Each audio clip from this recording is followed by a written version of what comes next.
Hi, my name is Vaseem and I am the author of The Unexpected Inheritance of Inspector Chopra, a murder mystery set in the city of Mumbai, India.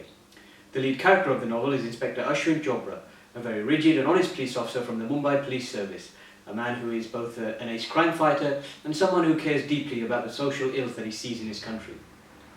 The plot of the novel follows Inspector Chopra, who is forced into early retirement and on his last day in office is confronted by a dead body. The body is of a local boy, a poor boy, and Chopra quickly realizes that his seniors in the service do not wish him to investigate this boy's death. And so he decides to go off on his own and solve the mystery anyway. Of course, he's not quite on his own because he is accompanied on his endeavours by a one-year-old baby elephant named Ganesha, which has been sent to him by his long-lost and mysterious uncle. This novel was born on the first day that I set foot in India. I went to India at the age of 23 to work as a management consultant in the fantastic city of Mumbai. I remember my first day vividly.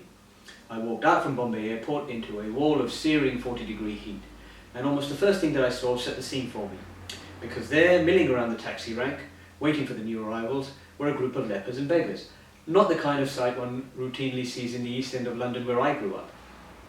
10 minutes later, the taxi that I was in stopped at a traffic junction, and there was a terrific thumping on the side of the cab, and I looked around and I saw this very tall, broadly built gentleman wearing a magnificent midnight blue sari, and that was my first encounter with a eunuch.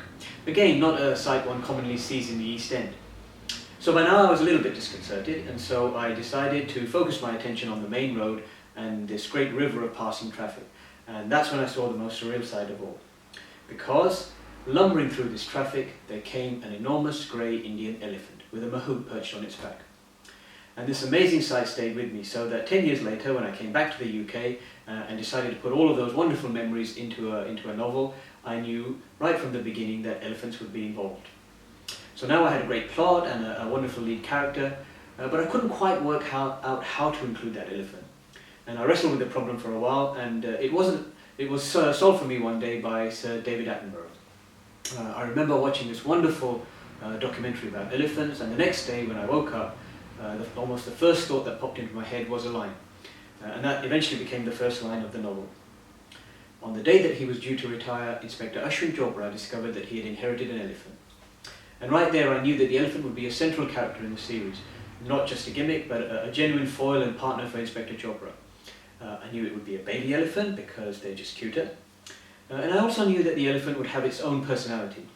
As well as being adorable, it would be tenacious and resourceful, and determined, and of course mischievous. He is a child after all. And my hope is that as readers follow the life of young Ganesha through the series, they will fall in love with him just as I did when I was creating the character.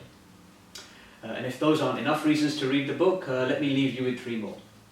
If you would like to know what India looks like, and sounds like, and feels like, and smells like, and even tastes like, you should read this book.